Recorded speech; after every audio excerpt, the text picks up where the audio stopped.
Council meeting is now in session. Thank you everybody for coming out tonight. And we will find the agenda up here. And we're going to get this thing rolling. We're going to have a very interesting night tonight. It's going to be a night of celebration, and thank you all for coming here. I especially appreciate it being sworn in for real tonight as mayor. Right, Brenda? Right. Okay. We're going to start the Pledge of Allegiance, and to do that, we're going to have a veteran up here by the name of Mr. Danny Nelson, a good friend of ours. He's Specialist 4, or Corporal Danny Nelson, served in the United States Army from 1967 to 1969. Mr. Nelson toured in Vietnam from 1968 to 1969. Before serving in Vietnam, he trained in Fort Bliss, Texas, on World War II anti-aircraft weapons. Then was sent to Vietnam, where he served as a Jeep driver for the Searchlight Battery. Danny said he was blessed by God to come home to see my 7-month-old son, who was born while serving my country. Thank you so much, Mr. Nelson, and will you please give the Pledge of Allegiance? Do it at the mic, or does it matter? Okay. I pledge allegiance to the flag of the United States of America and to the republic for which it stands, one nation, under God, indivisible, with liberty and justice for all. Can we give Mr. Nelson a hand?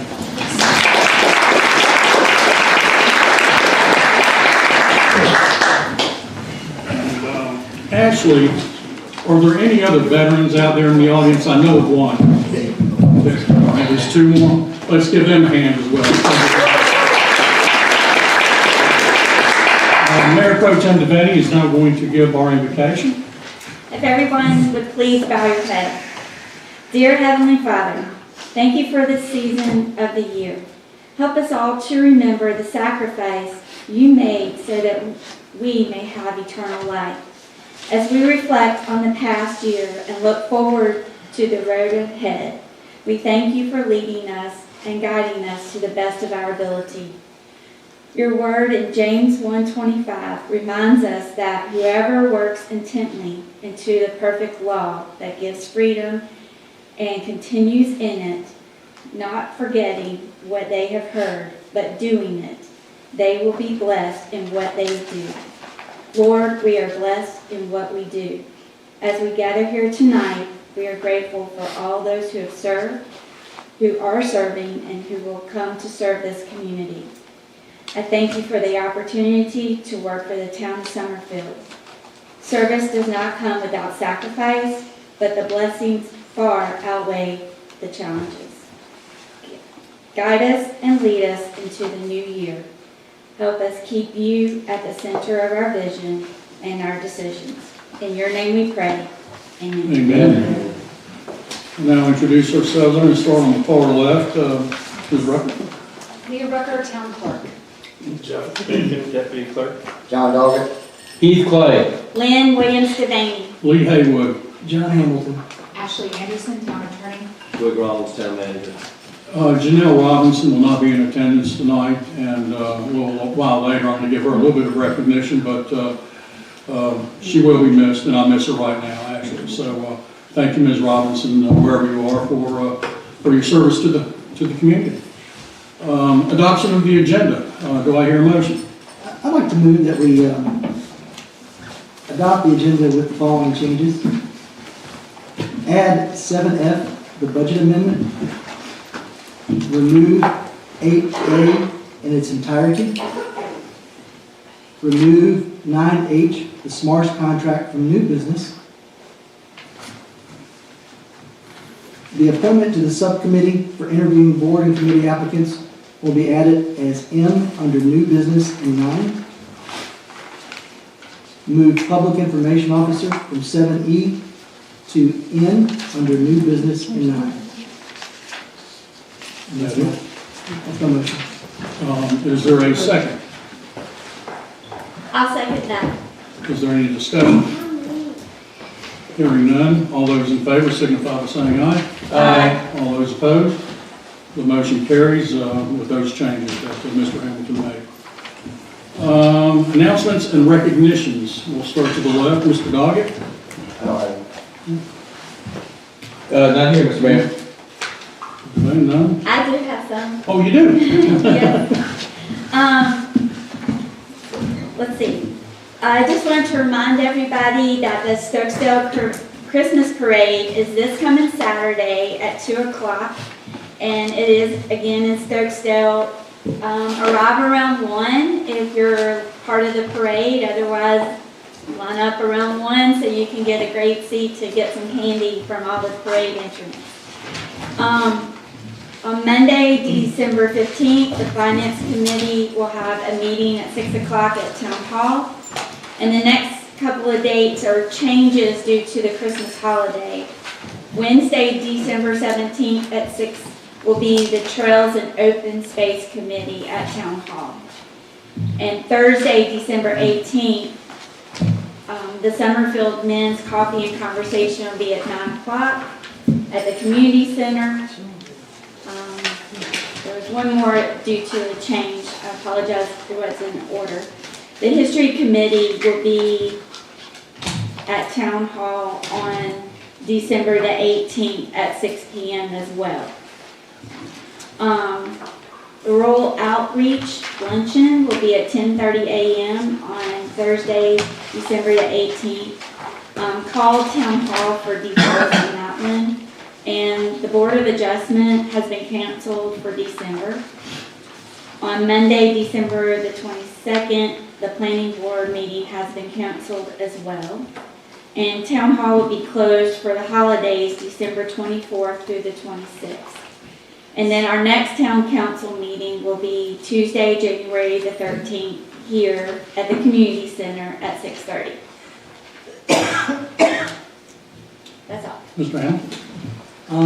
I just want to thank everyone that came out for the Christmas tree lighting. It was a very fun event. There was a huge line for Santa. People were gathered around, the fire pit was going on, kids were playing. It was just a lot of fun. So again, thank you to all those that participated and made this a wholesome family event.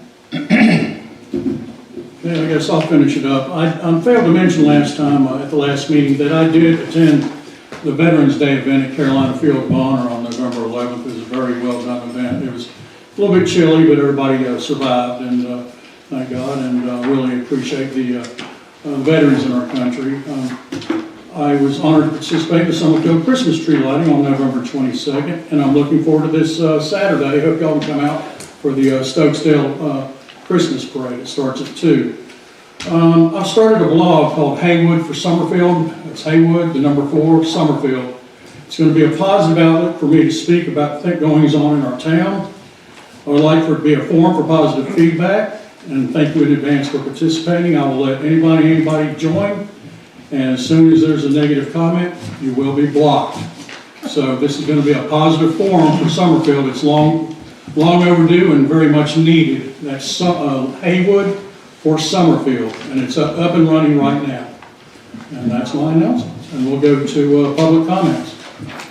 We have Dick Palmer.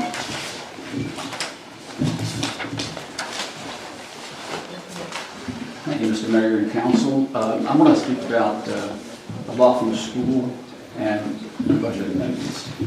I attended the Finance Committee meeting 2 weeks ago tonight, and also your special meeting last week here about the Laughlin School. And frankly, at this point, I'm ambivalent about what the right thing to do is regarding that school. You ask why? Simply because we don't have enough information. You don't have enough information to make a good decision at this point in time. I worked for industry for a large Swiss company for almost 40 years, and I can assure you that if we made a decision based on the information we have here about a financial involvement as large as this, somebody would be losing their job.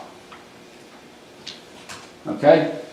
I honestly believe that a go to no-go decision should require the following things. First, I believe you need to have an update of all the assessments that have done in the past. They're 3 or 4 years old, and who knows what has happened since then. There may be some additional things that may come up, number one. Number two, both a capital budget and an operating budget for at least the next 10 years should be developed for that project. Finance Committee recommended 5 years. I think 10 years is more appropriate because it's going to take probably 4 or 5 years if you purchase the project to get it up and running. Okay?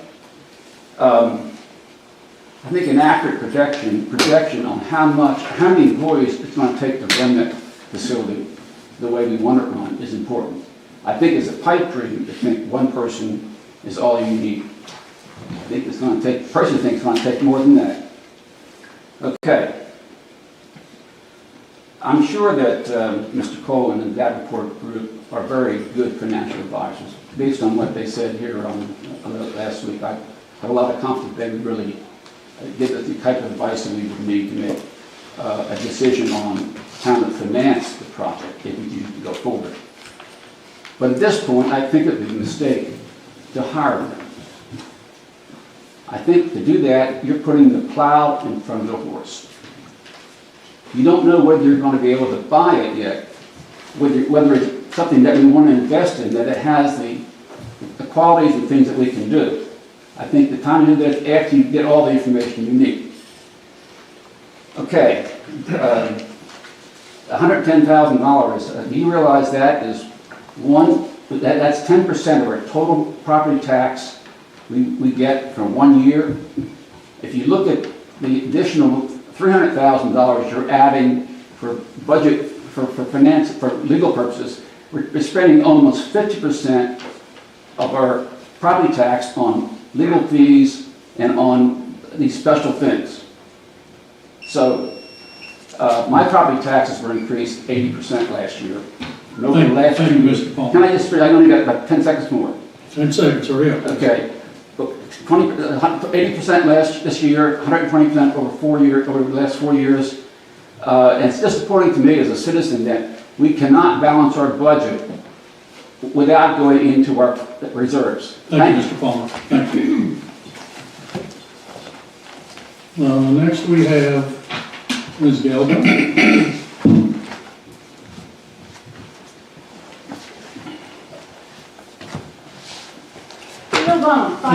I'm sorry, and I failed to mention, you're supposed to, you have 3 minutes, and you're supposed to mention where you reside, and that's okay. Everybody knows Mr. Palmer. Gail Donald, 5805 Snail Hill Drive. I don't like anything that's going on. And I really dislike that we can't have any public comment, but that you can't have any public participation in anything that you do. You've gone through $6-7 million in reserves. I don't know if you've looked at your budget lately, but you are spending in this fiscal year more than you are taking in. The minutes, I think the minutes are a mess. They look like an attendance record. We don't get any information. It takes 4 or 5 months sometimes to get them. There's all kinds of documents that we don't have as far as Bandera. I do not think you should vote on Bandera tonight. I think that you should release the 3 bids. At least let the citizens see the 3 bids to see what they are. I'm real tired of you approving stuff and maybe posting it after the meeting. And this is too important. It should be noted, August 9th, 22, that the Guilford County Board gave the town another $2.3 million grant for Bandera. And now you only want to do the grant. I've heard this, and you postponed it. You procrastinated terribly. That's why the price went up. And now Bandera is going to be a shell. It has 1 drinking fountain, 2 men's, 2 women's washrooms. You could have 100 people there in that. I want to see all of the bids, and I want every penny put into Bandera. You had a $500,000 grant. You said, well, we'll just use that to retire the debt. I'm very opposed to 7E, the appointment of a public information officer. This is a direct violation and taking away our freedom of speech, our basic fundamental constitutional right, where there's only 1 person that can speak for the town. And I'm sorry, you're a retired, or you were a fraudulent mattress salesman, and when we talk about it, it's just something that's there. And I don't think you should be the only spokesperson. We have to go through you for everything. I don't like that at all. I'm tired to the high zoning. Would you please just comply with the public record request? You're spending $1 million on the water tower. You're gonna spend $6 million and you're refusing to comply with the public record request. Everything in the public record request, it's our money and it's our water. And there's a lot of questions about what you're doing. You're gonna commingle and destroy existing wells. No one is selling us water. You're approving, the manager's all in there, just approve the high density for that recent development. No concern about the people that live there and their wells will be harmed. And you're also using eminent domain to condemn property. When you approved it, I was opposed to using eminent domain, and I'd like to give credit to a prior council who said they would not use eminent domain. You're using eminent domain to take property Thank you, Ms. for Dunham. phase 1 of a mystery project. Thank you, Ms. There's a Dunham. lot more, Thank and you, I Ms. Dunham. deeply Thank you, Ms. resent that we Dunham. don't get Thank you, any Ms. time. Dunham. Thank you. All right, now we have Teresa Perry.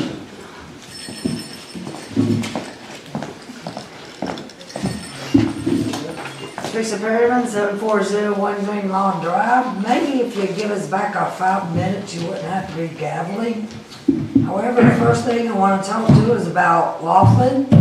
Y'all were going to borrow money to get this project done. People don't even know that you're borrowing money. The special call meetings that y'all had, way too many, is just to borrow money, and that was nothing but just protocol, stamp, rubber stamp, rubber stamp, rubber stamp. Now my understanding is, you know, it sat for 3.5 years since y'all first requested anything about this. And maybe just stop so y'all can put the 3 o'clock. I would love to talk for 10 minutes, but 3 minutes, please. Thank you, Davey. You got 3 minutes. So, you know, that's fine. But, you know, I know why y'all are interested in it again is because y'all heard that David Couch was interested in it.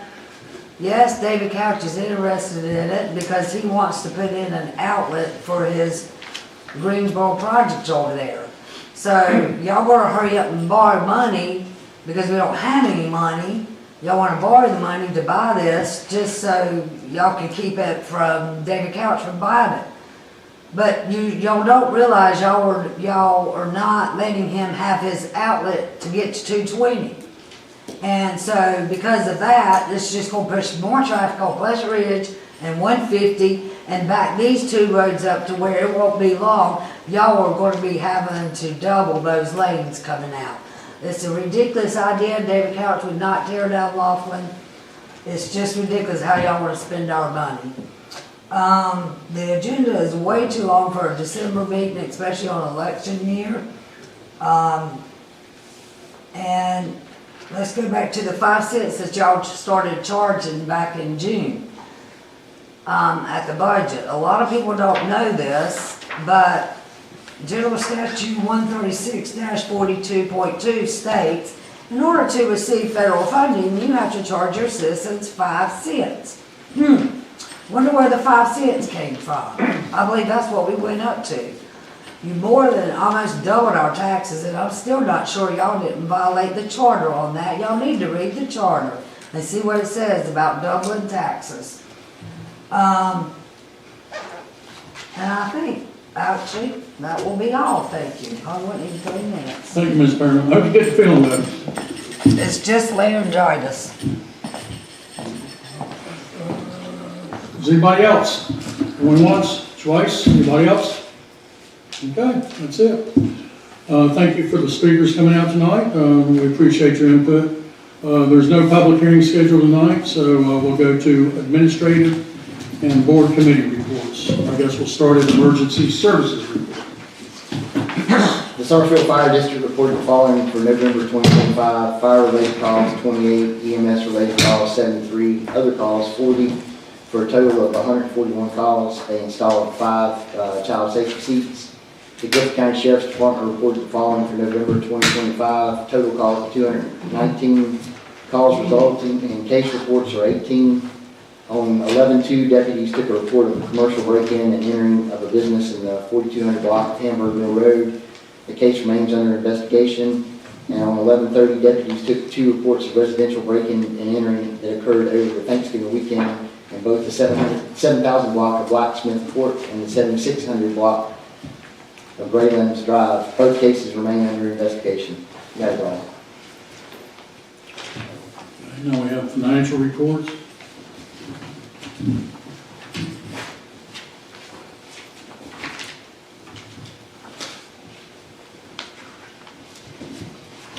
Who's giving the financial report? They're just in our packet. Okay, so any discussion on those?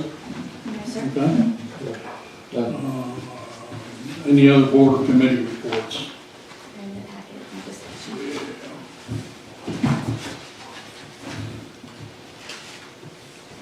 Okay.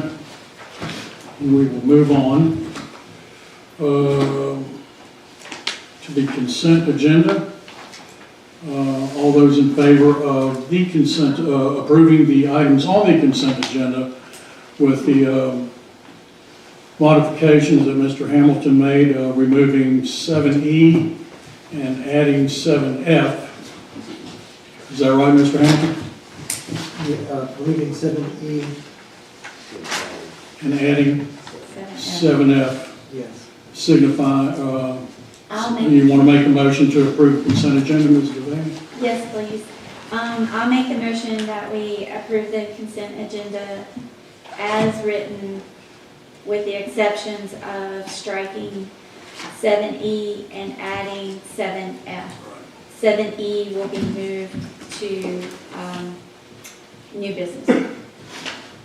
Is there a second? Okay. Is there a second? Second. Who was that? Me. Mr. Mr. Doggett. Doggett. Any discussion? Hearing none. All those in favor signify by saying aye. Aye. All those opposed? The motion carries. Old business, we have stricken the approval of the tolling agreement, which brings us to new business, the certification of the 2025 municipal election, and we will hear from Leah Rucker, our town clerk. The town of Summerfield has received the certification of the election results from the Guilford County Board of Elections. For the position of mayor, Lee Haywood was elected, and for the 2 council seats, Kyle Stalls and John Doggett were elected. Very good. And that brings us to the oaths of office. And for that, we have brought in our district, our representative, John Bluss, who I've known for quite a few years. John, we appreciate you coming here tonight to do this, and I'm honored that you'll be administering the oath. So I guess, who's going to go first? Is that me? I'm going to go first. Brandon, can you come on up?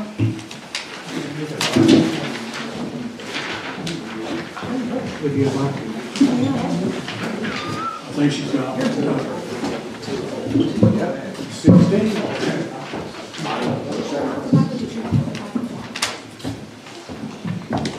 Go ahead and move to the middle of the line, the chorus.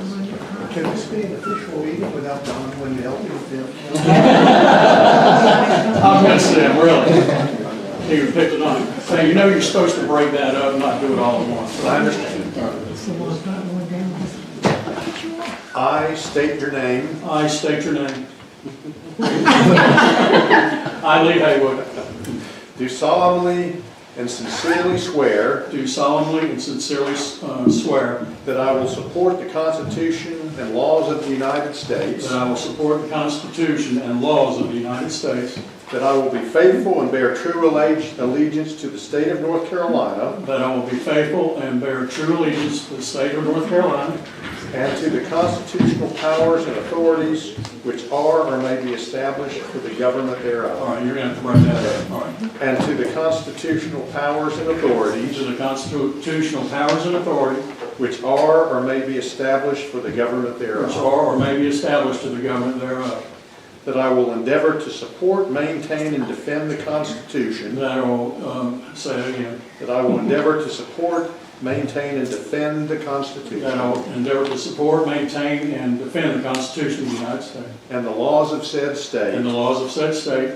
not inconsistent with the Constitution not of the United inconsistent States, with the Constitution of the United States. to the best of my knowledge and ability. To the best of my knowledge and ability, I swear that thereof. and that I will faithfully discharge the duties of my office as town council member. And I will faithfully, say that again. Faithfully discharge the duties of my office as town council And I will member. faithfully discharge the duties of my office in the town of Somerville, mayor of the town of Somerville. So help me God. So help me God. You're official. Thank you, Sean. Thank y'all. There's nothing easy about Summerfield. Oak Ridge, all they have to do is I do. We If have to, y'all really want to do it, I'll do it. I'll just, no. Everybody else has to do it. They watch the court. Yeah. If I have to do it, everybody else has to. Okay.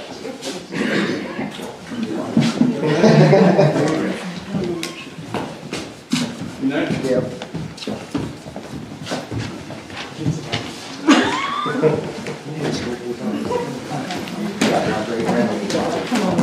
have somebody to. They're coming.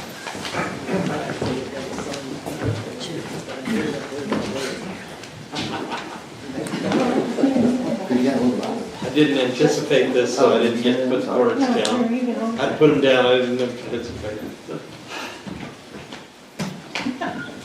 I state your name, I, John Doggett, do solemnly and sincerely swear do solemnly and sincerely swear that I will support the Constitution and laws of the United States, that I will support the Constitution and laws of the United States, that I will be faithful and bear true allegiance to the state of North Carolina, that I will be faithful that I will be faithful and bear true allegiance to the state of North and Carolina, bear true allegiance to the state of North Carolina, and to the constitutional powers and to authorities the constitutional power and authorities, which are or may be established for the government thereof, which are or may be established by the government thereof, that I will endeavor to support, maintain, and defend the Constitution that I will endeavor to support, maintain, and defend the Constitution and laws of said state, and laws of said state, not inconsistent with the Constitution of the United States, not inconsistent with the Constitution of the United States, and to the best of my knowledge and ability, to the best of my knowledge and ability,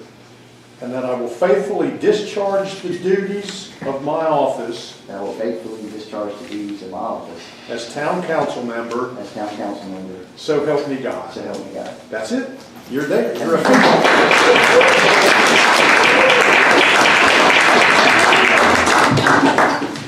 Is Kyle somewhere out there in the audience? He's back there. Last but very much not least, we have Kyle Stalls. And I should have, Cindy and Michael, while they're coming up, my sister and her husband are in the back. Cindy and Michael, thank y'all for coming. And I should have y'all come up here and give me support, but that's okay. They're supporting me from back there. I'm a sister. I'm a little better at it. I state your name, I, Kyle Stalls, do solemnly and sincerely swear do solemnly and sincerely swear that I will support the Constitution and laws of the United States, that I will support the Constitution and laws of the United States, that I will be faithful and bear true allegiance to the state of North Carolina, that I will be faithful and bear true allegiance to the state of North Carolina, and to the constitutional powers and authorities and to the constitutional powers and authorities which are or may be established for the government thereof, which are or may be established for the government thereof, that I will endeavor to support, maintain, and defend the Constitution that I will endeavor to support, maintain, and defend the Constitution and the laws of said state, and the laws of said state, not inconsistent with the Constitution of the United States, not inconsistent with the Constitution of the United States, to the best of my knowledge and ability, to the best of my knowledge and ability, and that I will faithfully discharge the duties of my office and that I will faithfully discharge the duties of my office as town council member, as town council member, so help me God. so help me God. That's it.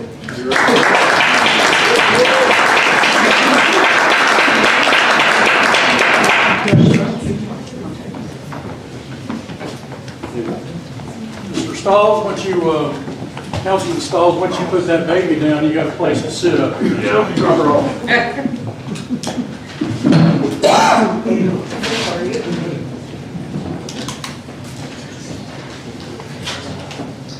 While he's coming up, I'm going to take a point of personal privilege. I want to thank the citizens of Summerfield for allowing me to represent them as the mayor for the next couple of years. It's an honor that I'll carry to my grave and carry with pride for the rest of my life. Thanks to all who voted for me, and I promise to work hard for all the citizens, even the 154 that did not vote for me, that wrote in other names, which includes my wife, Brenda. Thanks to all who are here to witness this tonight. Thank you to Janelle Robinson for her service. I hate that she's not here tonight to celebrate with us. I look forward to serving with Kyle. Look forward to it. Thank you, Brenda, for always supporting me. And thank you, God, for everything you've given me. Thank you very much. Mr. Doggett or Mr. Stalzy, I want to say anything? John will get the floor to you first. No, I'm good. Thank you. You good? Okay. I'm new, so I'll just give special thanks to my wife Lauren and my son Staten and daughter Peyton, who are up here with me. Campaigning was a slog. It was very difficult, but they were with me through it, and we're glad to be on the other side of that. But I'm really looking forward to it. I think that Summerfield is in a very strong position, and I think the future is pretty bright for us.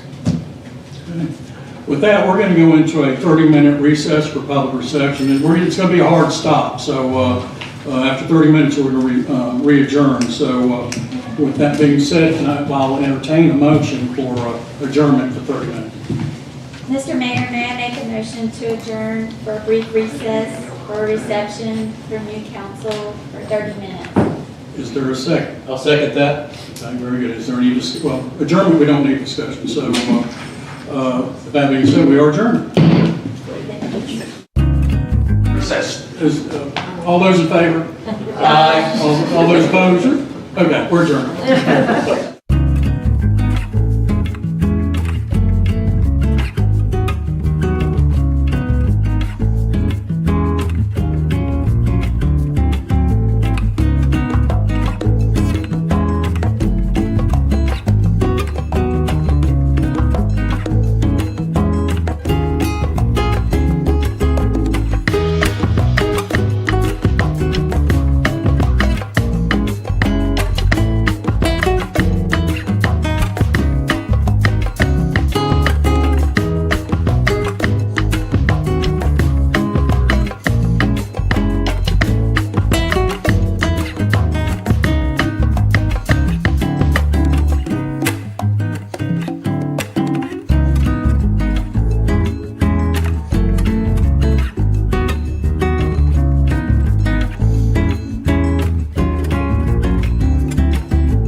Not yet? Okay.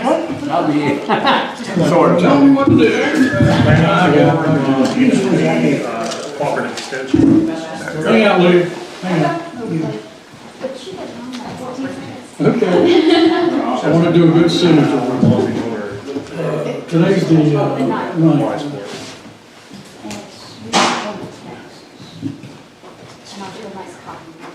Yeah. All right, the tone signifies that we are ready to go back into session. I'll entertain a motion. Mr. Mayor, I'd like to make a motion that we go back into open session from recess. Is there a second? I'll second that. Okay. Any discussion? Hearing none, all those in favor? Aye. Opposed? Motion is approved. We are back in session. And with that being said, we are going to get a legislative update from our friend John Bluss. Everybody give Mr. Bluss a hand, please. Thank you. And really, before I start, I want to say something more personal than legislative in that this has been a rough second half of a year for me. In June, I blew out a disc in my back, and I've never been in that kind of pain before. I used to think I was tough, and I found out I really can't take it. And it was 11 days of basically just laying there until an operation finally got approved. The insurance company wasn't going to approve it, and I could not function. Couldn't do anything really but lay there waiting and dreading getting up again just to go to the bathroom or brushing my teeth.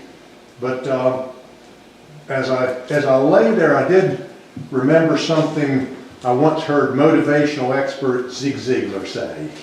He said, on a clear day, you can only see the stars from the bottom of a deep pit.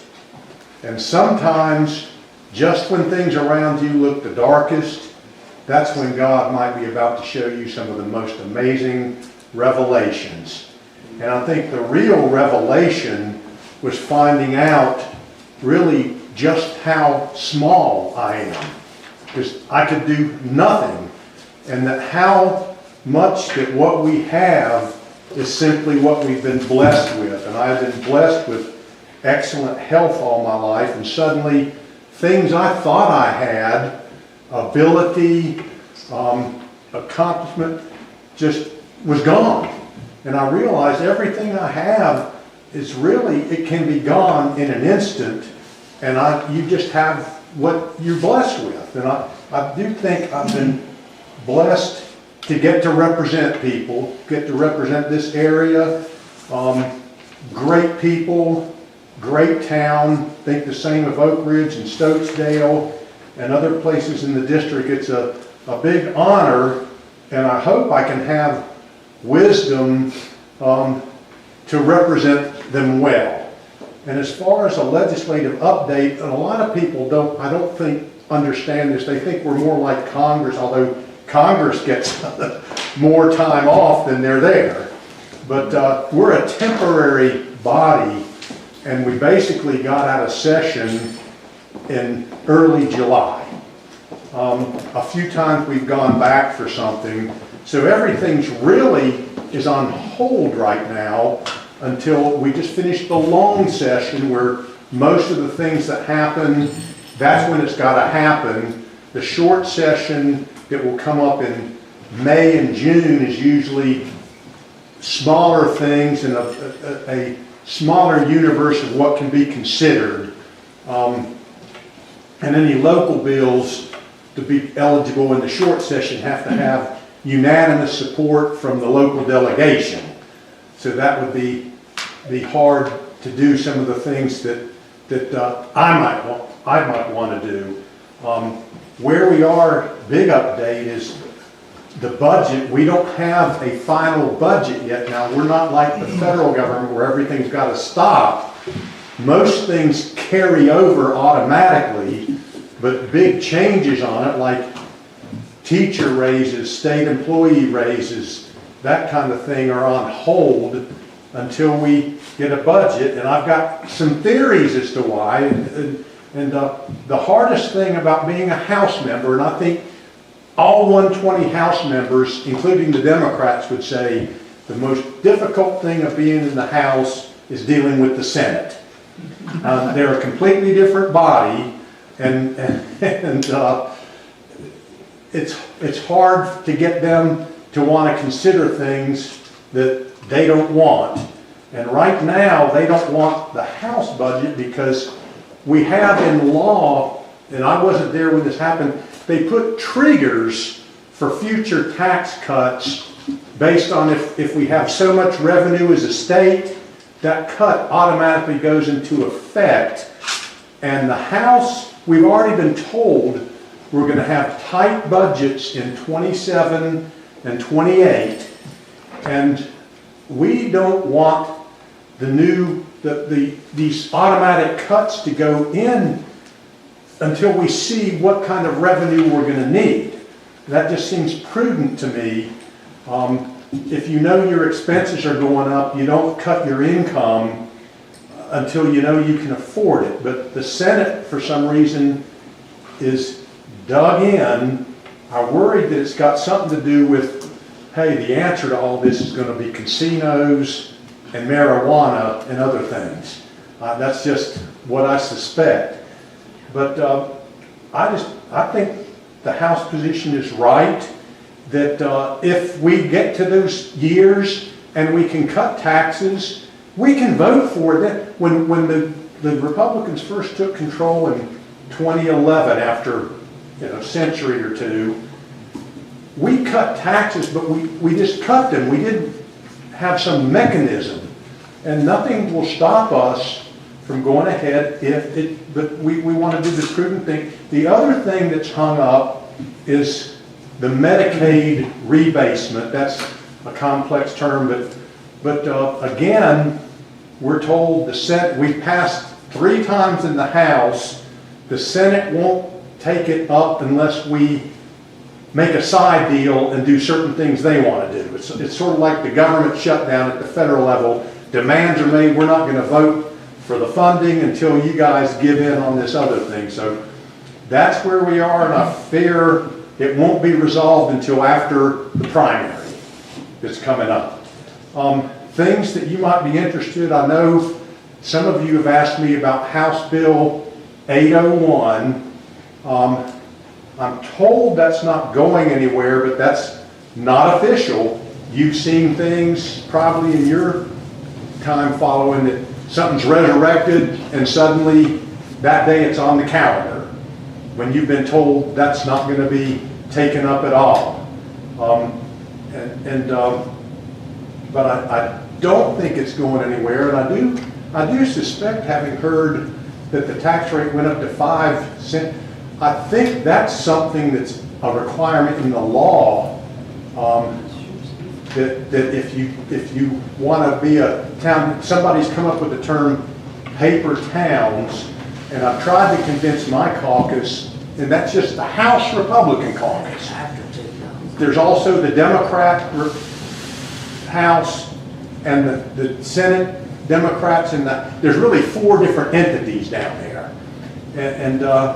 But I'm trying to convince them, and I've brought this up in caucus, that as far as Republicans, that these paper towns are mostly red areas, and you're going after these towns, you're really helping blue areas take over the red areas.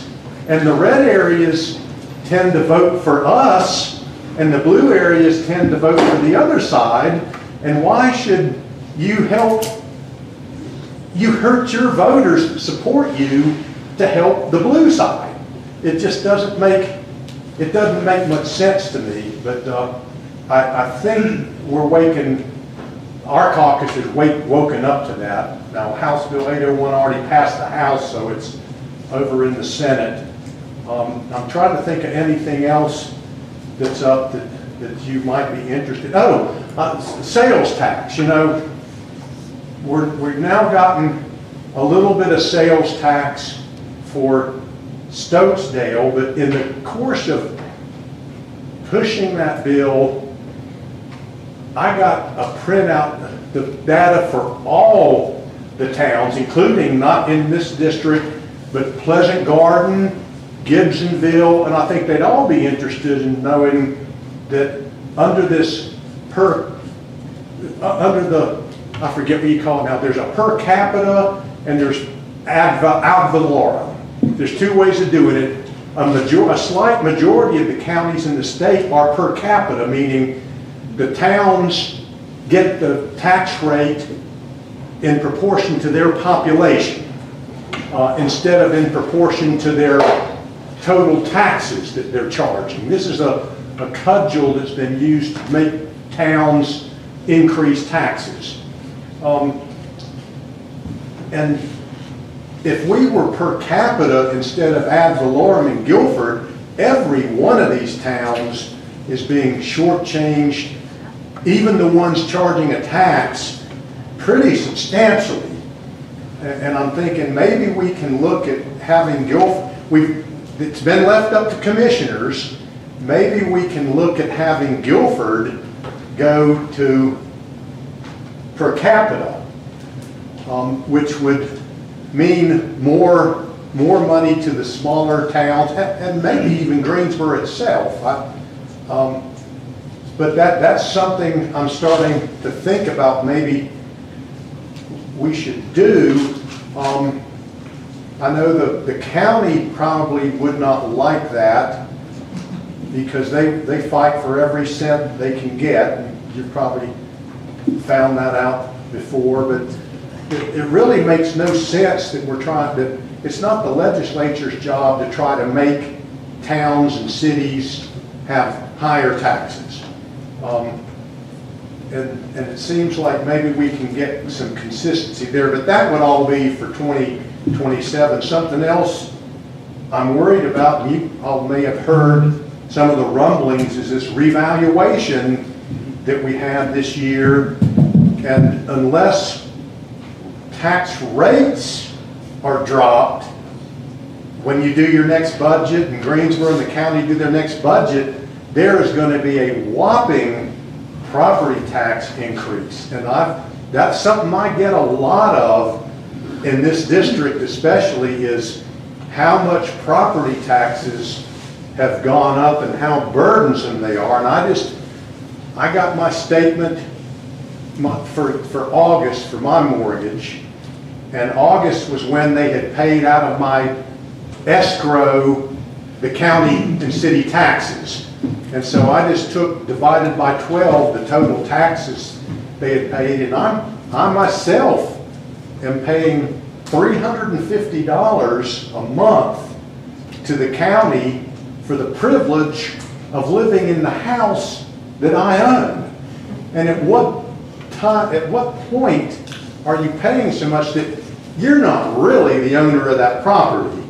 You're renting it from the government, and they can come take it if you don't pay the taxes. So I think coming up in 2026, property taxes is going to be a big issue for people in this county. And the Speaker, just one of the last things that's happened, the Speaker of the House has appointed a special committee to look at whether we should do something in the area of property tax. And I didn't see my name on it, so I called him today and told him, look, Guilford County is by far the highest property tax rate. And he's going to add myself and Alan Branson to that committee. So we'll be looking at that. And if you have any questions, just let me know. We're not back in session until next May. Thank you, John. Everybody, this guy I've known, how long have we known each other, John? I can't remember when have we not? 15 years. This is the most, what you see is what you get with John Blust. He has never wavered, and we're lucky to have him representing us in the North Carolina House. And when I saw that they had started that committee for the property taxes, I thought that was right up your alley. I'm glad you're going to be on it. You and Alan are going to be on it. But thank you for doing what you're doing, John, and thank you for coming tonight. And I'm honored that you swore me in. I really do appreciate it. Thank you.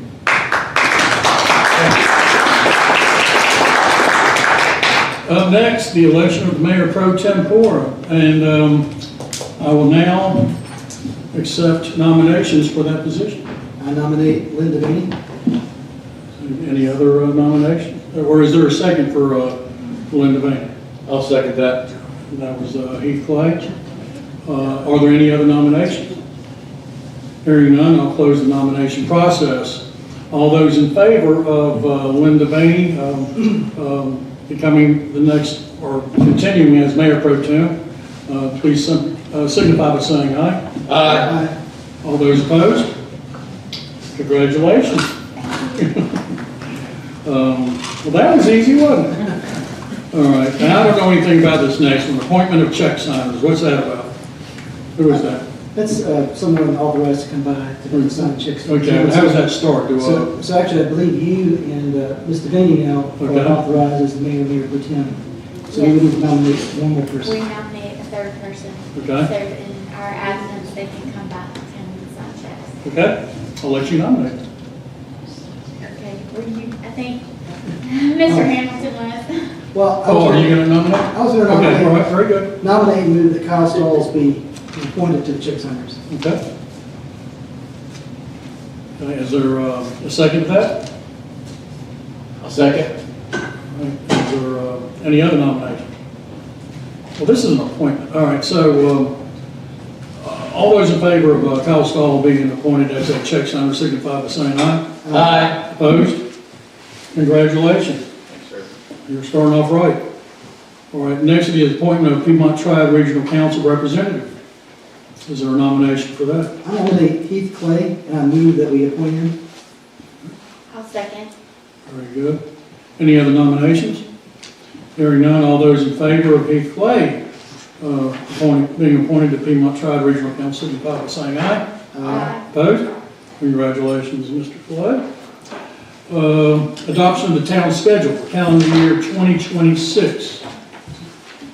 Where's that at? I remember seeing it.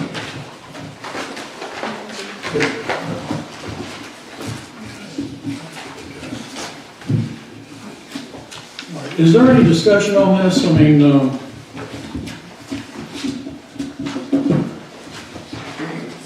has everybody had a chance to look at any suggestions or changes? I don't have. None? None?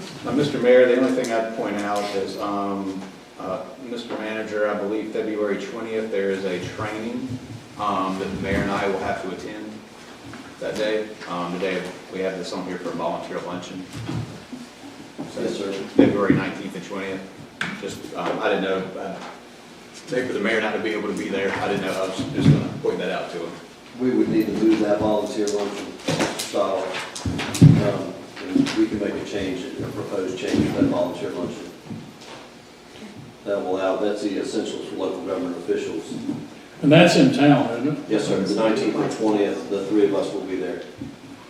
Because me and Do you need us to adopt it as is and then change it later, or you change it now? I would just adopt it, Mr. Clay, with directing staff to come back with a date for you for the volunteer luncheon for y'all to approve. We'll have it at your next meeting, at your January meeting, give y'all plenty of time. I know all of y'all attended last year, and you know how important it is to thank all the volunteers, so we'll give you as much time as possible. We'll come back with a recommended date. Mr. Clay, you want to make that motion? I can. That was February? February 19th and 20th. And we're going to scratch the 20th volunteer luncheon. They will reassign that to another day. I move to approve the 2026 calendar and events calendar in addition to a future date change of the volunteer luncheon for February 20th. Second? Second. Any seconds? Is any discussion? Hearing none, all those in favor signify by saying aye. Aye. Opposed? Motion carries. Okay, we're scratching the H consideration of SMARTS contract, is that right? Have we voted on, does that need to be voted?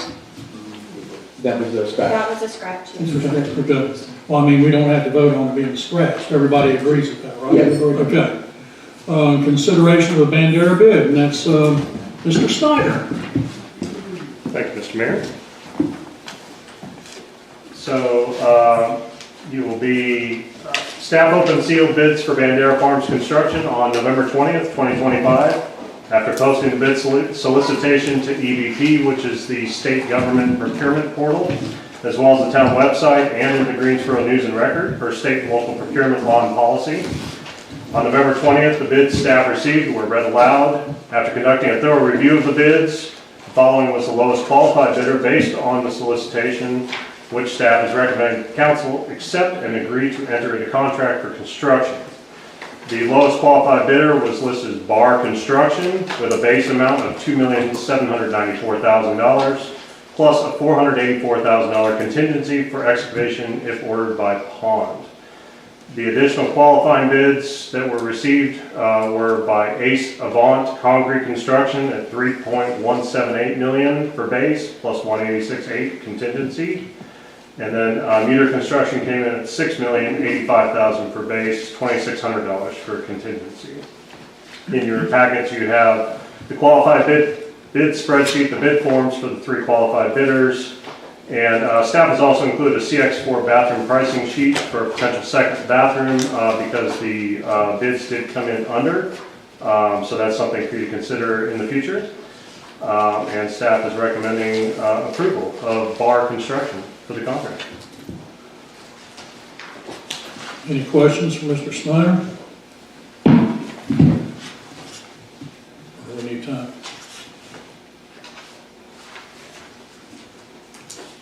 May I ask a question? If we choose to add back in that second bathroom, when do we do that in the process? So we can do that as a change order to the existing contract. We would just run it through council as a vote, and then we would go to the contractor and just let them know there's a change order, and then that would become part of the changed revised contract. So it's an easy process. Okay. And when is that? So we are anticipating construction to begin around February 1st. And then once that begins, then, any time after that basically is when we could go in, because they'll begin grading, excavation. The equestrian trails should be beginning grading almost right at the beginning as well. And so the bathrooms will be one of the very last things to go in, because you want to have your roads and everything in first, as well as your plumbing and other fixtures. So I expect that'll be closer to the early part of the summer, if we want to consider that, which incidentally is right around budget. This doesn't have the trails in it, or does have the trails? So this bid is exclusive of the equestrian trails. It does include the greenway trails, however. The equestrian trails are being handled by Piedmont Land Conservancy through a separate contract. And they are administering that contract and have gone through the hiring process and vetting process for the trail install. And this number's all inclusive, signs, everything? So certain signs, any of the signs that were in the construction documents are included. So everything in the construction documents was included in that contract. The only things that could be potentially excluded would be any additional signs the town wanted to install, maybe to mark trails, since we don't exactly know how the trails are going to look. We haven't kind of established those, but we did meet with Alamance County Parks and got a pretty good idea of where we can order those things and what we would need for that. And then there will be things like that were taken out as part of value engineering, such as picnic table installations, trash receptacles. Those things would not be included, but everything else would be included. And I think I heard there was some talk of maybe a gate. A couple of motorized gates at the entrances. Yes, sir. Possibly a couple of Is that included, or is that being additional? Not included, that would be additional. There's some additional things, being the bid came in way lower than expected, which is a blessing. There's some additional things that staff's gonna come forward and recommend to y'all. We need to get pricing, electronic gates. We need to put a maintenance building, a small metal building or concrete pad somewhere near the house we own there to keep our equipment there. the second bathroom and some other things. So we're evaluating those, and we'll come back with kind of a package with that is kind of the plan. The only thing that I would ask is that you're talking about the second bathroom that is discussed sooner than later, because with the underground plumbing going in and whatnot, they're gonna need to know where to go for it. That's correct, and we have already received a quote. It's $125,000 for the second bathroom building, and so we could present that in January for your consideration. So that wouldn't change anything with this contract at all, except for $125,000 additional. That is correct. Whether it's now or next time. That's correct. And that's an all-inclusive quote, including delivery, installation of the bathrooms, connection to fixtures, everything's included in that quote.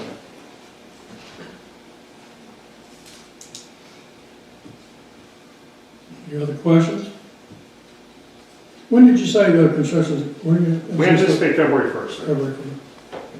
What are we anticipating for completion, Justin? No later than September 30th, 2026. Okay, is there going to be any issue if it runs over that in terms No, we built in kind of a little contingency. October 31st is the drop dead deadline to have everything finished. But we want to push them to September 30th so that they know that we're meeting business. I make a motion that we approve bar construction at $2,794,000, base with $448,000 contingency for excavation. I'll second. Any discussion? All those in favor of approving the contract for Bandera Farm signify by saying aye. Aye. All those opposed? Motion carries. Thank you. Mr. Mayor, if I could, I would like to recognize Justin. He's been the project manager at lead on this project and has done a phenomenal job in doing that in Chevrolet. Y'all know we had several major projects and we divided and conquered, and just want to recognize awesome work he's done on this project and A1 today.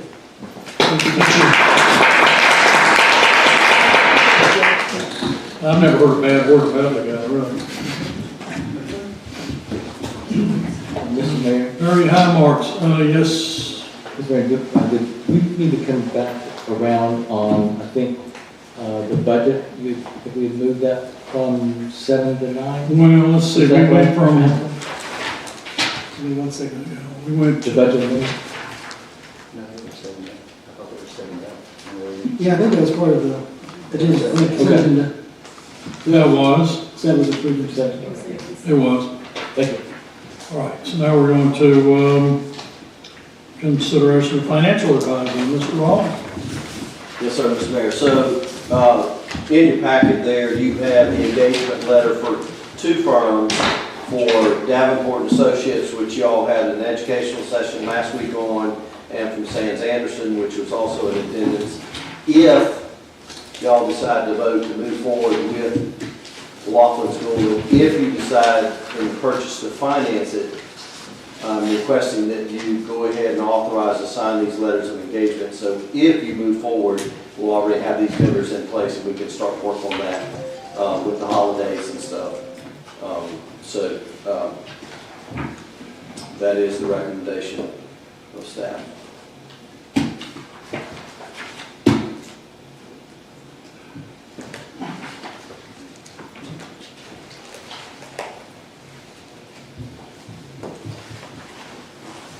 Does this bind us, Mr. Manager, to? Yes, sir. If you decide not to buy it, it doesn't bind you. If you decide to buy it versus finance it, it just says the letters are in place that if you decide to move forward to purchase Laughlin and to finance it, these 2 firms will be authorized, myself and staff, to start working with them. No upfront money? No Yes, sir. upfront? Yes, sir. You don't do anything, don't spend any money. But we don't have to have them to finance, is that correct? You don't have to have a financial advisor, you do have to have bond counsel. We have to have what bond? Bond counsel.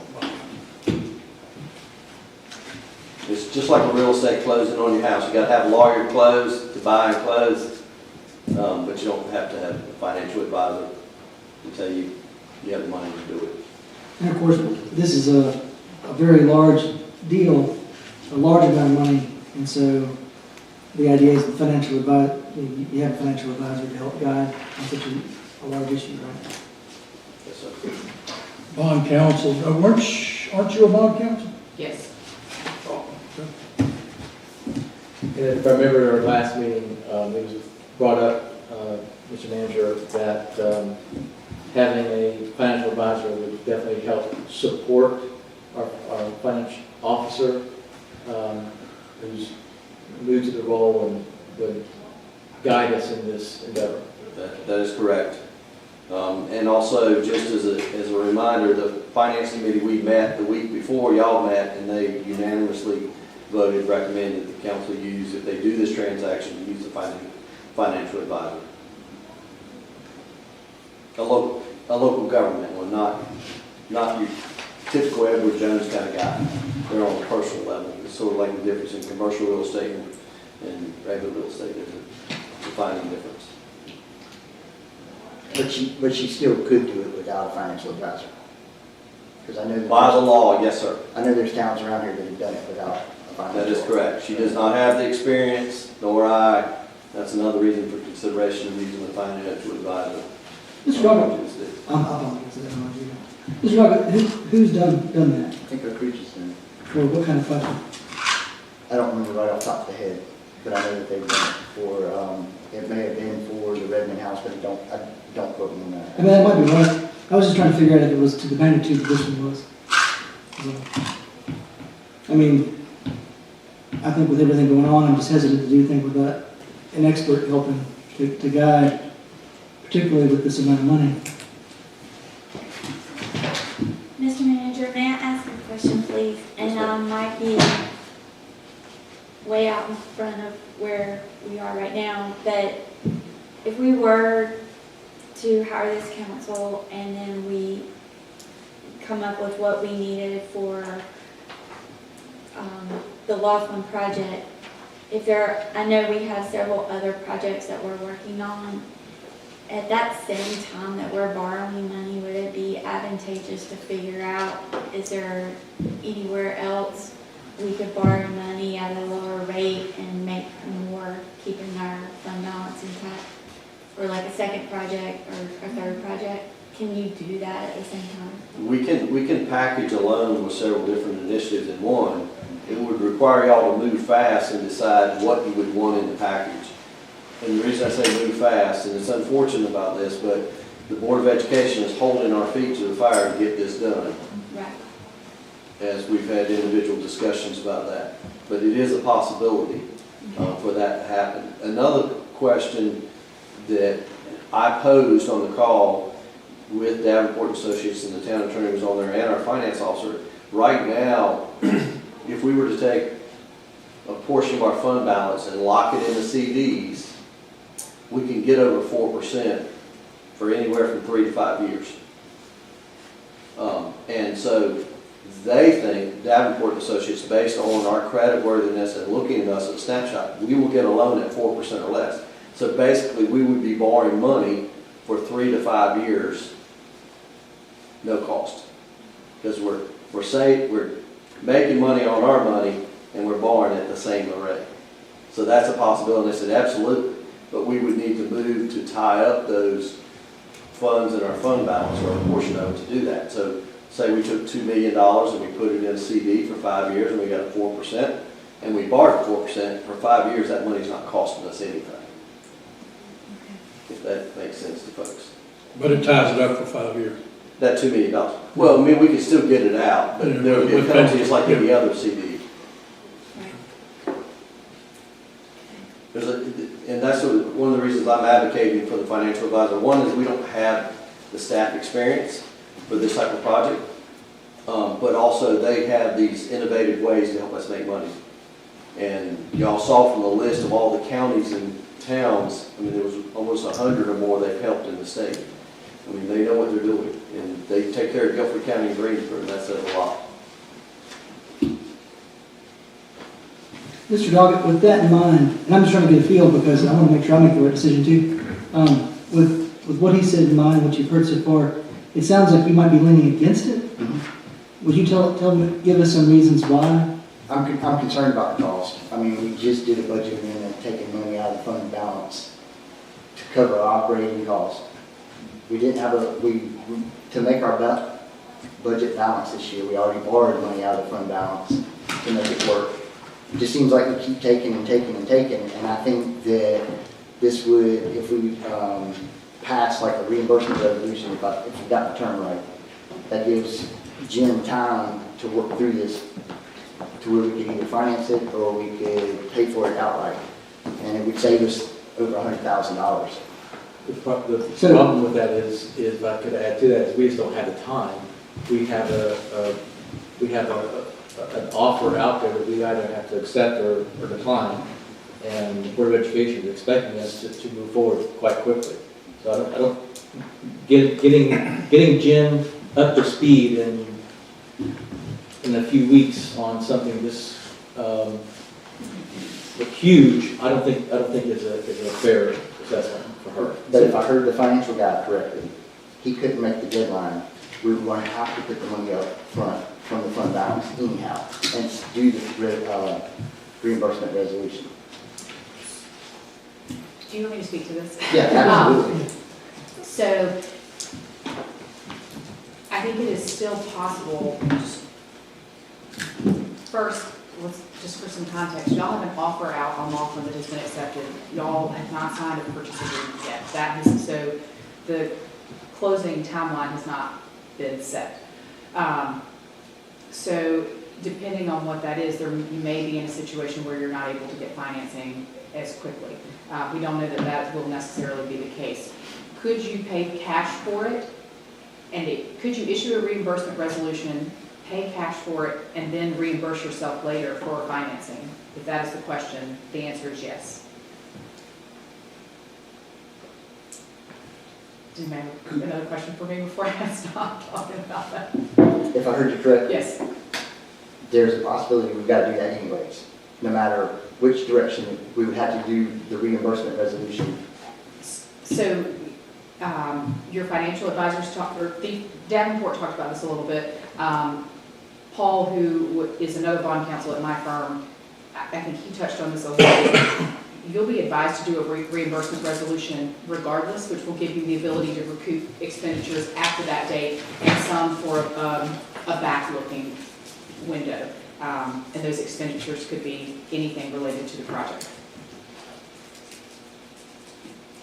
And just because you do a reimbursement resolution does not mean you ever have to spend a dime to reimburse yourself. That's something that any good bond counsel will recommend you do so that you can, if you get outside of the window, you can recoup cost.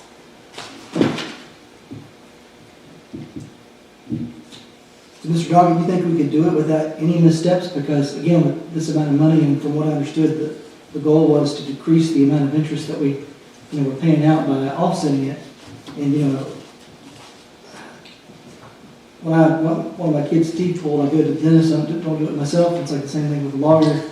The person who represents himself is not going to be as good as an actual attorney that does it.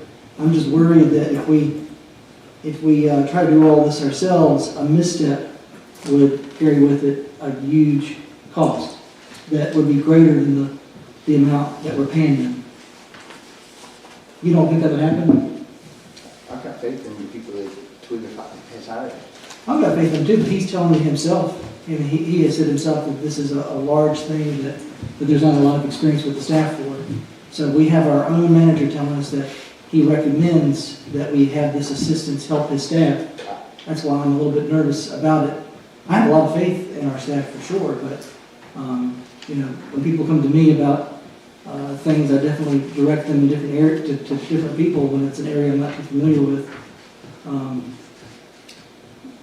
May I add to that? Yeah. Miss Kelly stated at our last meeting that she would like for them to be on board, that she would like the help because she feels she is not seasoned in this. Okay. So the manager and our financial staff have suggested that they would like to have experts to help in this. Was there any additional details or advice given from our finance committee? Mr. Manager? Just that we solicit and use a financial advisor if y'all move forward with this transaction. And Say it again, I'm sorry. just that if y'all move forward with this transaction, that we solicit and use a financial advisor to help us with this transaction. That was unanimous by the finance committee. The mayor was there during that vote, after thorough discussion. And I'll just point out too, as big as Guilford County is, as big as Greensboro is, they have a very large financial department. And I appreciate the confidence, Mr. Doggett, I really do. But they use Davenport, and they certainly have the staff and depth to handle big projects. That's one of the things about being a small government, we just don't have staff for every little thing. So I appreciate the vote of confidence, but if I said I could do it, I would do it, but not on this one. I don't want to take any chances. Then based upon the recommendation of the manager, the recommendation of the finance officer, and from the finance committee, I move to approve the Davenport Sands Anderson Consulting Service Agreement as presented. Can I ask one question before that? I'll go right back to that. When was the hard stop on this? When do we have to tell Jill at the Board of Election, or Board of Education, that we have to have everything in place? I mean, when's the hard stop on that? I mean, my expectation is that you'll have a purchase agreement to approve in January, so very quickly. Like at our next meeting in January? Yes. Okay. But what if we don't? When is their hard stop? If I put you on the spot, I'm sorry. Do you have any idea when that might be?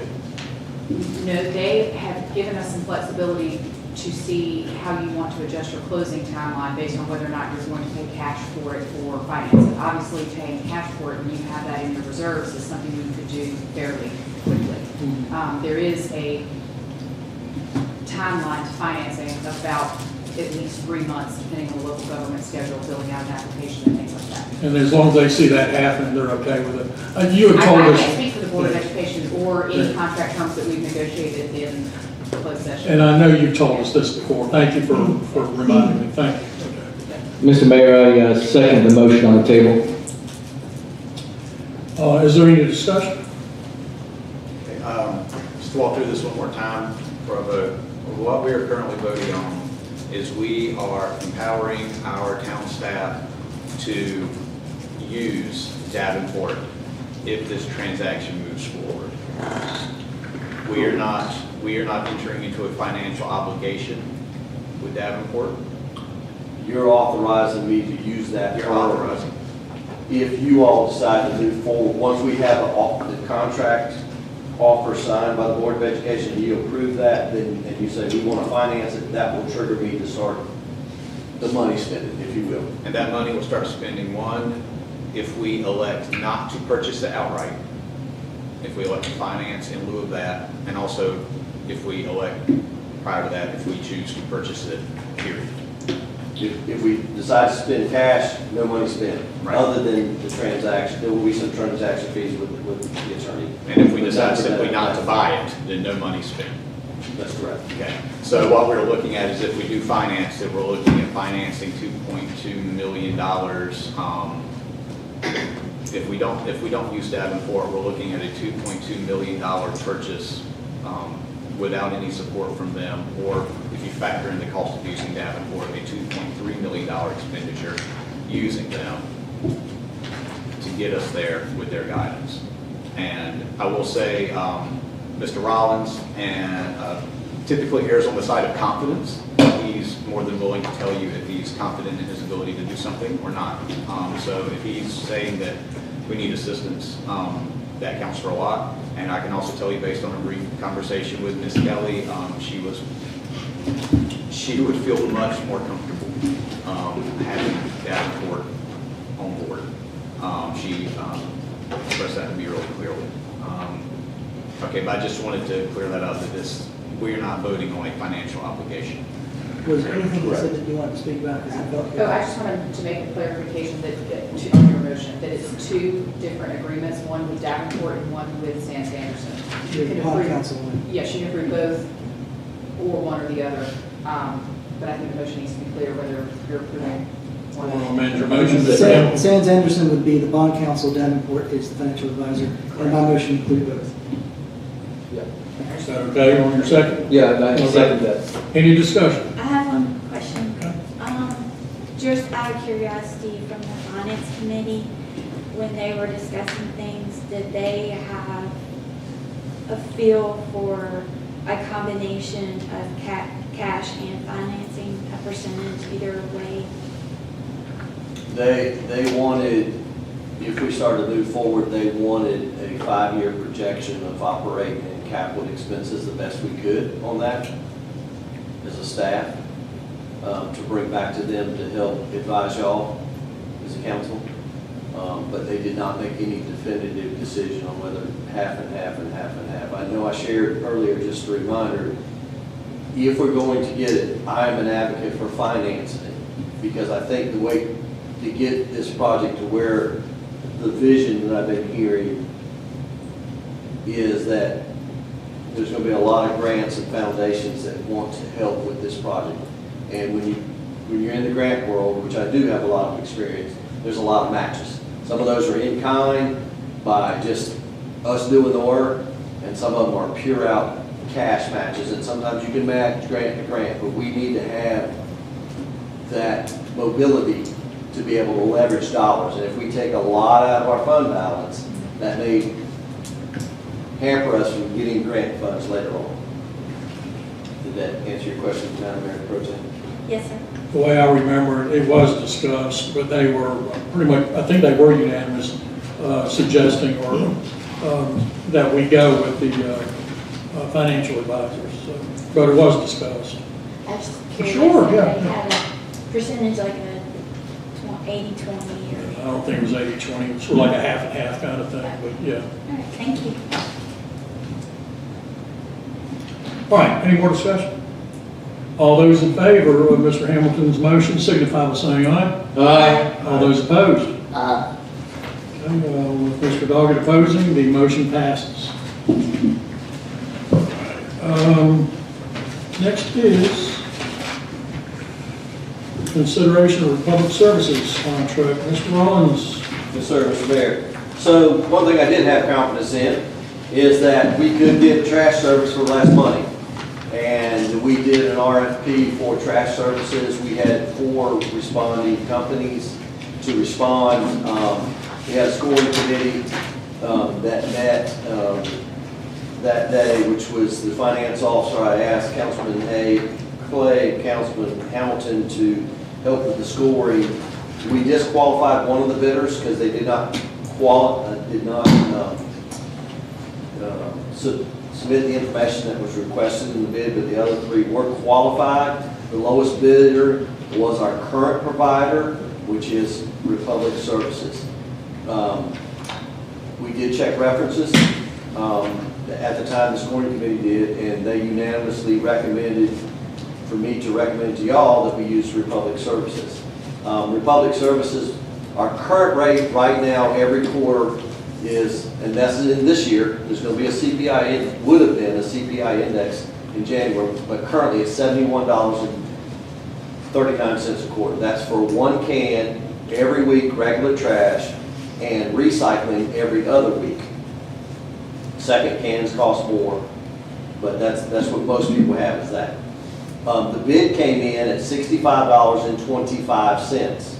Now, in these bids, I asked for 2 different things in the proposal. I asked for direct billing and summary billing. Direct billing means the provider directly bills the citizen like they're currently doing.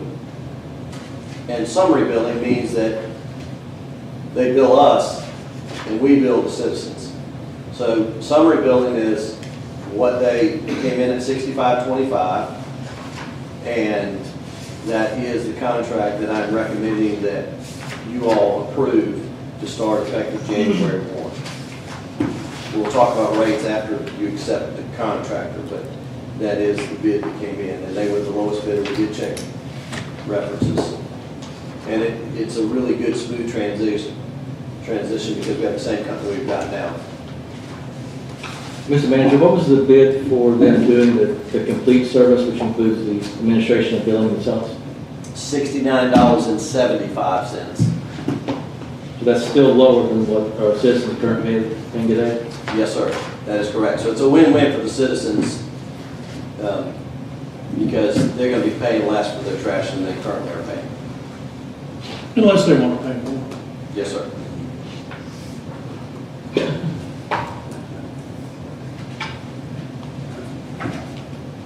Keith, you get me, man. Anybody else? Any questions?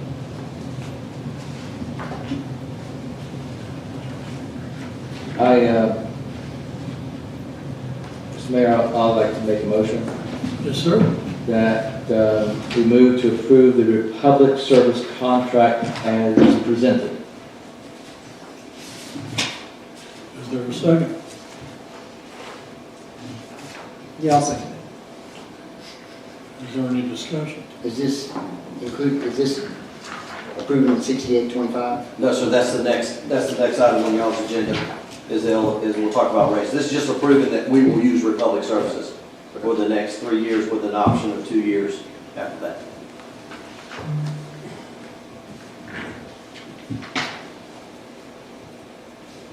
Mr. Stahl? No? Anybody else? No, sir. All right, therefore, in discussion, all those in favor of Mr. Clay's motion to approve the consideration of Republic Services contract, signify by saying aye. Aye. Opposed? Motion carries. L would be adoption of solid waste rates. Again, Mr. Rollins. Yes, sir, Mr. Mayor. So now that you've approved the contract, we need you to set the rates for the future. As I just stated, the contract came in, which you just approved, is $65.25, but that is summary billing where they send the town the bill for their services. So we need to mail out bills and ramp up for that.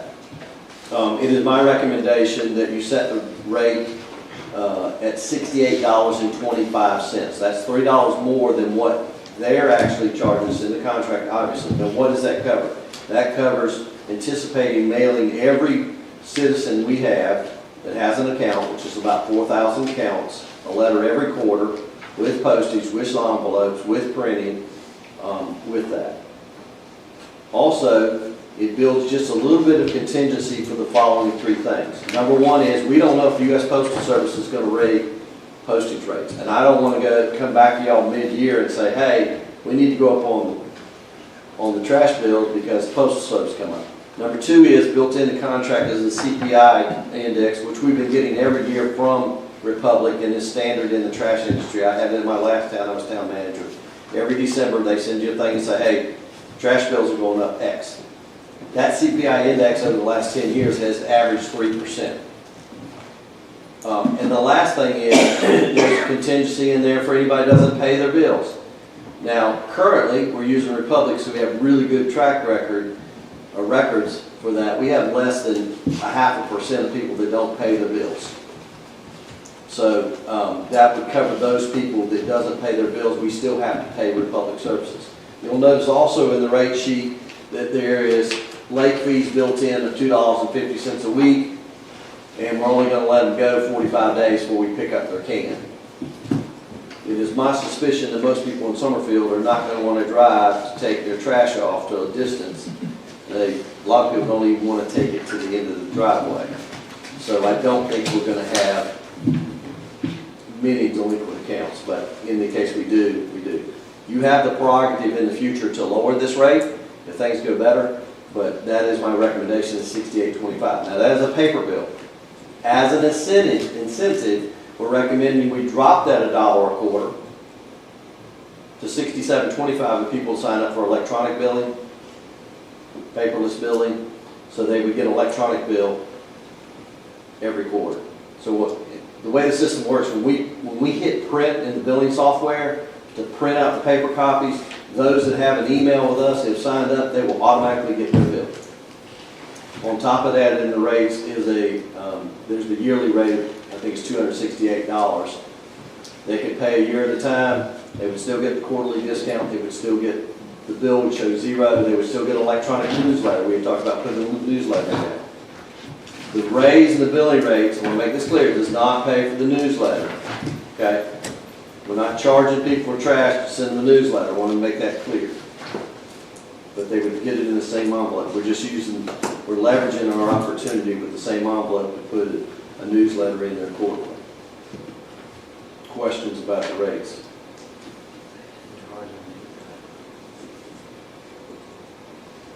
As I see it, it's a win-win for the citizens. They're saving a lot more money. I mean, if they get electronic billing, $67.25 a quarter, and they're currently paying $71.39. We're doing some things right as a town. I've honestly had the most phone calls over this than I've ever had in any in my life. Really? Yes, people are upset over this. That- What is their concern? You That mind we're, asking? that we're upcharging them from what Republic is charging us. And they feel like that our taxes were just doubled, almost doubled. And it was to offer services, and now they feel like they're being taxed again by paying an upcharge on Republic's services. Even though they're actually going to be paying less? Has that been explained to them? But Republic is paying, we're paying Republic 65. We're turning around and paying Republic, they're paying 68, so they feel like they're being taxed twice. Okay. I'm kind of, I'm really impressed with the work you did on this, town manager. I disagree with what Mr. Doggett is saying. This is a double win for our citizens. They're paying $71.39 is what you said, and trying to do some math.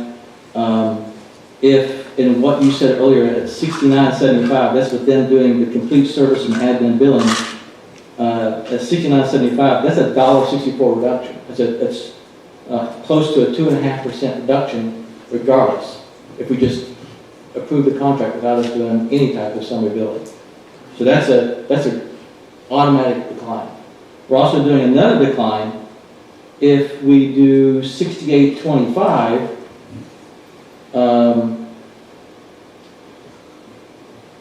That's it, and even less if it's paperless at $67.25. That's a 4 to 5% decline according to my quick little math here. Both of those are a decline in what I even pay for trash, what we all pay. This has good written all over. I don't see why would we not do the summary billing, which is going to reduce their overall from $69.75 to $68.25 or $67.25. Seems like a very easy decision for us. And if I might add, Mr. Blake, thank you for the kind comments. This also qualifies for a service towards House Bill 801 if it does move forward. It does count for a service, which was y'all's goal that you expressed and put me on a mission this last summer for, is to protect the charter with additional services at the lowest cost possible. And this, again, just taking notes from everything you've said so far, if we don't do the quarterly, including potentially paperless billing ourselves, then their overall quarterly rate would be higher. So at $69.75 is them doing the full service. With us doing it, it's at $68.25 or $67.25. Yes, sir. So if we don't do this, we're charging them more. They would be charged more by the trash company. Okay. Actually, I agree with both Councilman Clay and Councilman Doggett. So everything he said, I think, is right. But Mr. Doggett, you were saying that that's what people's telling you, right? They were ticked off about it. So, yeah, I think it's our job to go out to find somebody to educate people and to let them know that, the difference there is that we are taking on that work. And so that's why the public's not charging, and we're taking on that workload and charging at a cheaper rate than the public would be charging. So we're doing the work to that lessens the cost for them, and also gives us the added benefit of having a service for town. So I think it does help in every column. It's just our responsibility, all of us, is to make sure that we explain that to people, that we're not overcharging in any kind of way, that we're doing work for them at a cheaper rate than the public would be, in order to make that something that they can have for cheaper, as well as something the town can provide as a service. Any more discussion? Mr. Manager, how many, what do you think the man-hour commitment will be for us bringing this in-house for our staff? Everything's automated, Mr. Sauls. So what happens is the biggest man hour is getting the account database into our billing software. That is built in with our billing software, so we have to take the data from Republic and give it to Black Mountain. That's the name of our financial software company, and they will put it in. And then once it's put in, basically every quarter it's just a matter of hitting a button and it prints. All the people that want a paper bill, and all the people who want electronically, it will automatically go. We're using an automatic stuffer, so it's a matter of somebody just standing there making sure the machine don't stuff, which will take a couple of hours. And we have an automatic postage thing running through the postage machine and then taking it to the post office for less than 8 hours. Thank you, Councilman Stahl. That's a really good point that you made too, is that taking on the administrative billing not only lowers the overall citizen rate, but they get communication in the form of newsletter from our town back to them individually. Great. It allows y'all as council and us as staff to send out a message quarterly about upcoming events, things you want them to know about. Like for instance, in my manager's report, I'm going to talk about the comp land use plan survey and when that's going to be opened up for the public to start. That's still going to be going on when our first newsletter goes out, and so that will be one of the announcements. Hey, participate. You know, we want your public input on the future land use comp of Summerfield. That would be the types of things in that newsletter.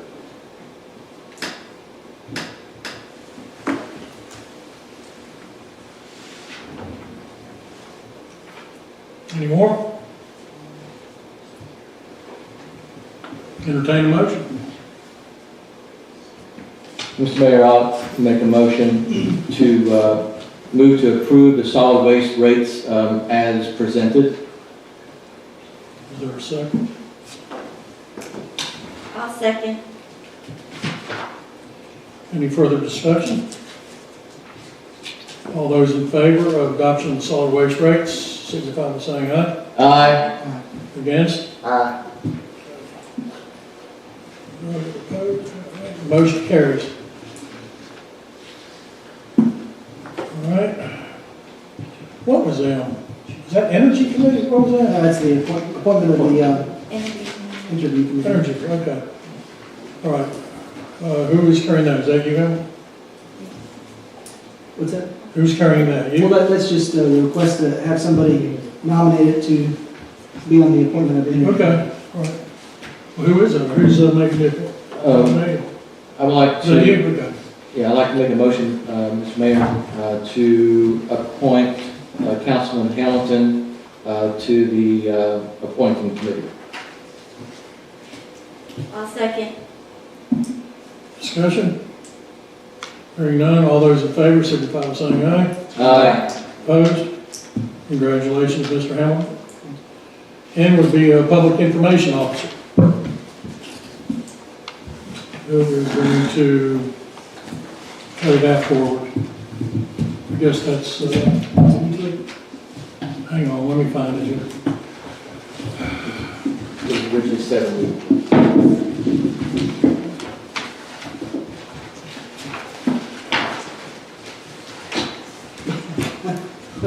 Does anybody have it? Yeah, it's 70.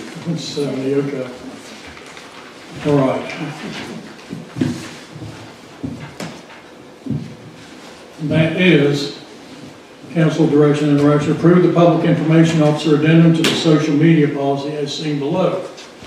Town designates a government public information officer, PIO, to the extent to which officials or employees are authorized or not authorized to speak on behalf of the government via social media as part of their duties. The PIO plays a crucial role in managing communication between government agencies and the public.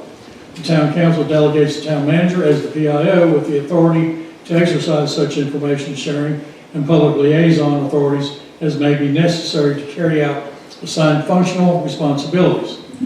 The PIO is responsible for creating and disseminating information to the public and media, This includes official town press releases, social media updates, and public announcements.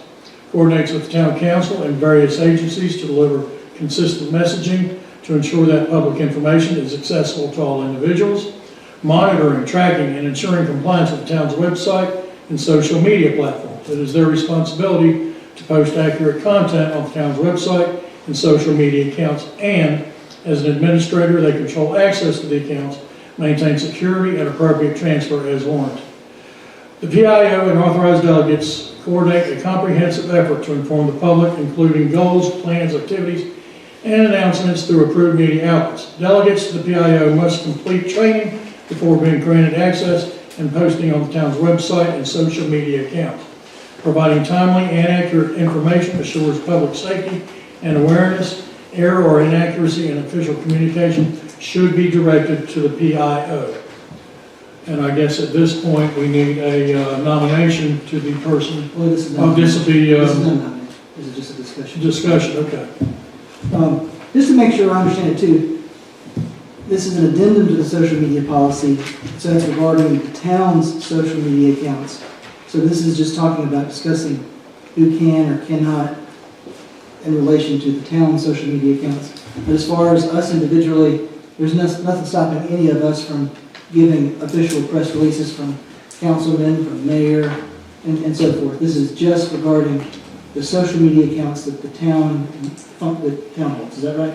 Yeah, Ms. Hamilton, that's how I interpret it also. Without, Miss Attorney, without giving any advice here at the table, and I know that this is something that's been moved around a little bit, so you may not have expected it. Is there anything that you need to tell us, maybe in closed session, about any advice about this before we do it? Or have you had a chance to look at it? If you haven't had a chance to look at this one, I understand because we've moved around a little bit. I've looked at the language that is in your packet, and I've reviewed it for consistency with your policy direction on appointing a PIO. Well, I don't mean that. I mean as far as legal implications that it might have for us that we need to have thought of or don't need, might need to know about. No. Okay. That's all I needed to hear. If I'm understanding the question correctly, Yeah. my answer is no. Didn't know if anything popped up like a red flag that, so deals with social media policy and no concern from you.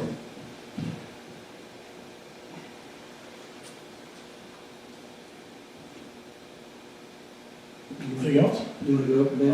Well, actually, if I'm reading this correct, aren't you already the public information officer? You're not. Yes, sir, not official. So what we're doing is, who is it before?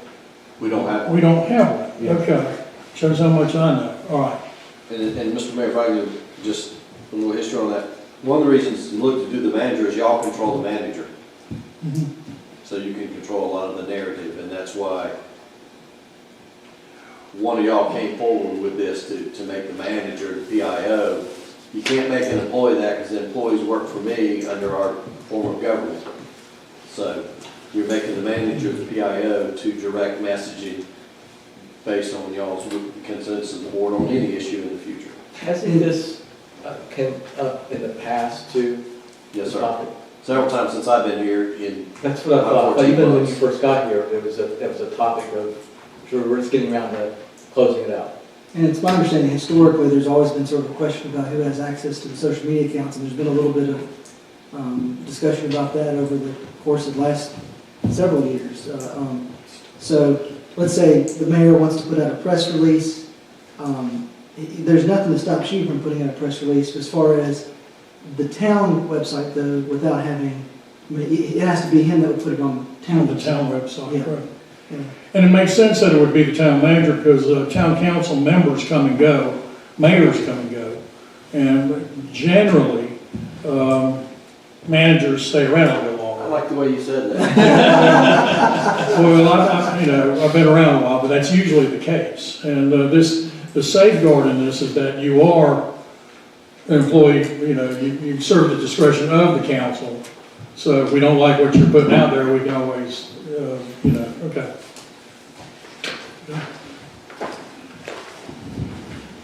Ms. Devaney? I'll make a motion to approve the. Is there any other discussion? No. Y'all good down there? Okay, all right, sorry. That's okay. I'll make a motion to approve the public information officer addendum to the social media policy as presented. Is there a second? Second. Who was that? Me. Okay, okay. Any discussion? All those in favor signify by saying aye. Aye. Opposed? Hearing none, the appointment passes. Congratulations, I think. Mr. Rowan. All right, let's see where we're at here. I think that was it. Oh, we got another one? Council reports and updates, council comments. Who's first? You want to go down? Manager first, okay? Yes, sir. Thank you, Mr. Mayor and Council. I just have a few things for council. Y'all got a really in-depth report about Bandera. I'm thrilled that it's moving forward, and A and Y, we have a few more. We have just a few easements that we're talking with people about on getting those permanent easements and communicating with those people. And so that's moving along nicely too. The water, we're still in the permitting process. That usually takes a couple of months, usually about 3 months or so. We will start approaching those 18 landowners for those utility easements after the first of the year in January for that one. The big news probably on my manager's report is the comp land use plan. Mr. Snyder informed me today that the survey, the public input survey with the questions is about 98% done. He's doing some reviewing, and we anticipate to release that. And we'll be doing a splash on news media. We'll be doing a splash on our town website and trying to put it out there and putting flyers up and those types of things. The survey will be open December 15th for 60 days. So we really need y'all's help in getting citizens. This is one of their avenues, not their only avenue, but one of their avenues. If they can't come to the meetings, they can't have conversations with you, to please fill out the survey and send it back to us. The bigger the sampling, the more informed decisions you all will be able to make. So I'm charging you all with really telling your friends and neighbors, and them telling their friends and neighbors, and your centers of influence, please fill out the survey if you're a citizen. Because this will guide that document for the land use for the next 5 to 10 years. If we grow really quick, 5 years. If we grow moderately, around 10 years. But I cannot overstate how important it is. There will also be public input hearings and sessions for the public, multiple ones of those, and those will start after the first year, and we'll have some dates in January for you when we anticipate those. But this is the first step, so we're really excited about that. I kind of announced that last month that it would come out this month, and we've been able to hold to that. And again, that's credit to Justin, and he's working with in-focus planning and really pushing this project along for that. That is basically my update. I'll entertain any questions on anything else. Next month, Jim will be back to do your quarterly update on finances, which is also the biannual. She and I talked about that today. Things are still looking good. We've saved, and I've heard the public's concern about we had to dip in the fund balance to balance the budget. Y'all allocated $13,000 to balance the budget. That is true. However, there's several areas that we're way under budget. We don't anticipate spending all those line items. So I think we're going to be in good shape at the end of the year. I will tell you our investments are outperforming what we projected as a staff. We project conservatively, and we're doing better than what we thought. So that's going to help things too. There's a lot of positive. You'll see that next month. You're going to continue to get that quarterly report. That is something that Jen and I want to, I should say Ms. Kelly, want to do for you all, because the number one thing to get towns in trouble is finances. And y'all not knowing what's being spent. And I mean, there's several examples in the news media you can look at yourselves. Any questions on anything? Thank you, Mr. Rollins. The 5-year plan that the Finance Committee, is that in the works, or that they wanted the 5-year? Yes, I sir. forgot what they called it. I mean, how is that going to work? They wanted projected cash flow and capital expenses. There you go. How is that gonna work out? We've already started. I've met with the Parks and Recreation Maintenance Director and his maintenance supervisor.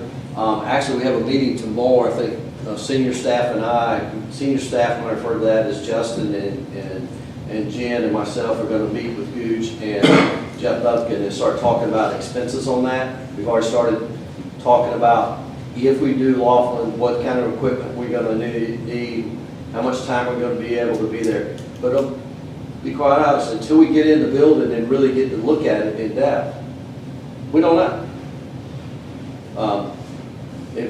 It'll be later in the budget season before we'll know that. Hopefully we'll close on it by March, we can get in there and we can look at it and we can give you a projection. But we started the process to answer your question. Well, Mr. Mayor, I've got a question. Mr. Rollins, the survey, does it have the ability to ensure that it's Summerfield residents that's filling out that survey? I don't think so. I think anybody could fill it out. I mean, certainly we're going to ask their address and that type of information. But if somebody wants to spend time going on a survey just to fill out information, so it will ask their name and address, so there will be some type of check and balance to it. But if somebody wanted to be malicious, it would be hard to stop them. Is that fair to say, Justin? Yeah, the first question is, do you reside within the town of Summerfield? So as long as they're honest, I mean, we'll know. But there is an area to put in their address? I believe it's very good.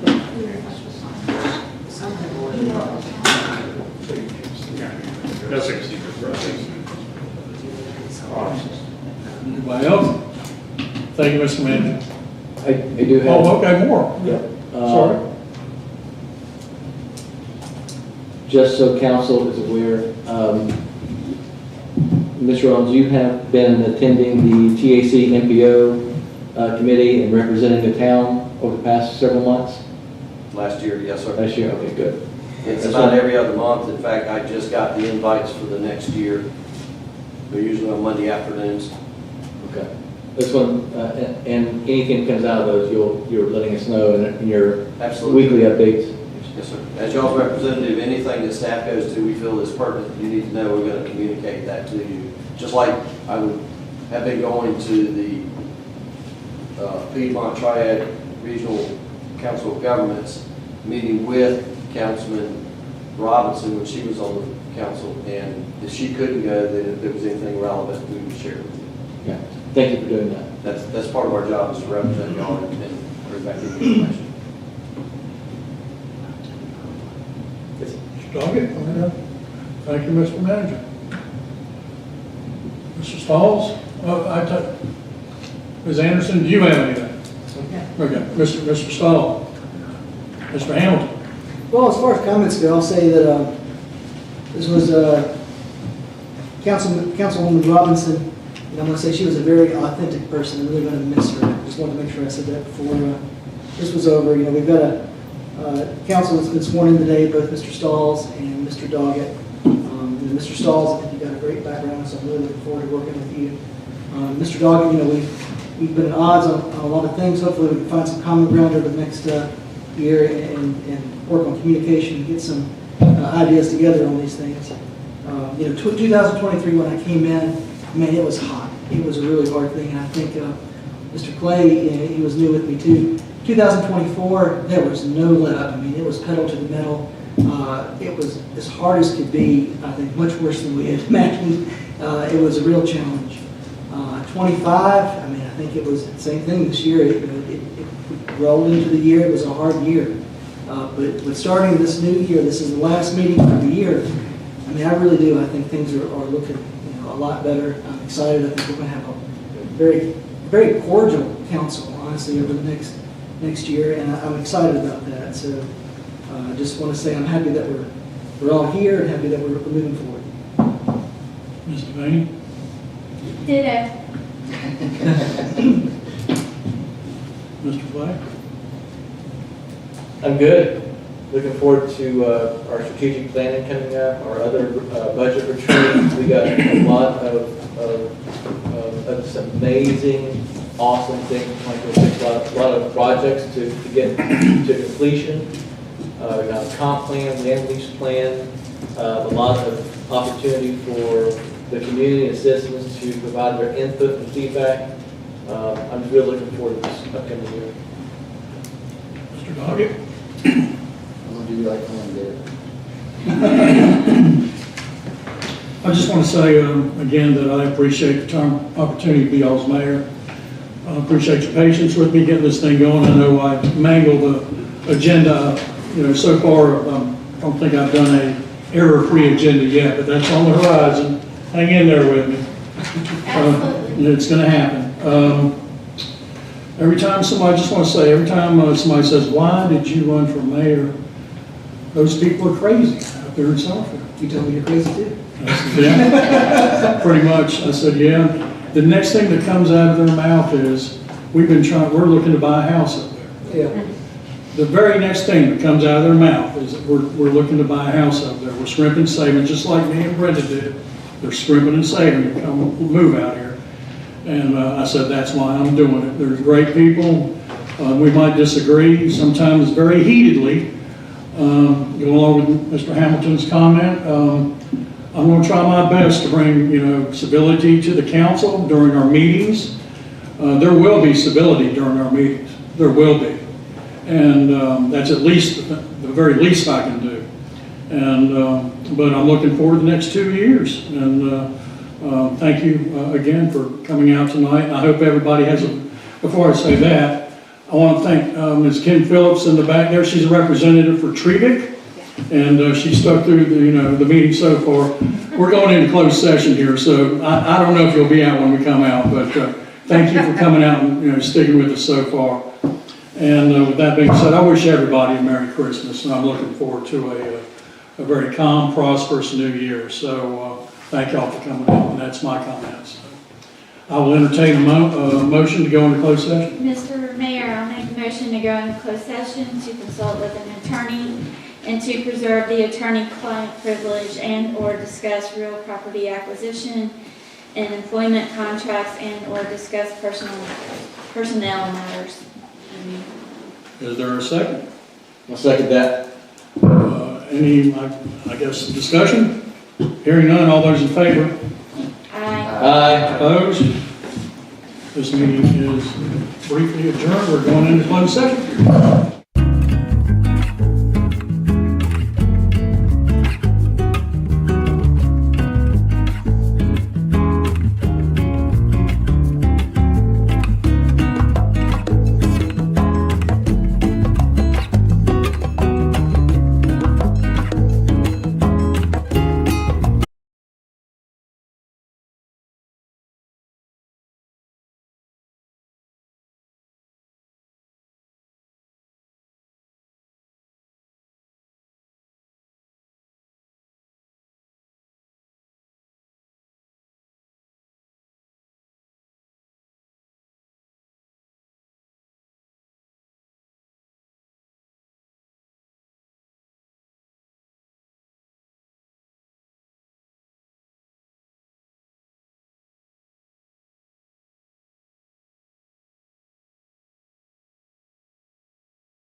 Oh, no, Come back in sorry. session.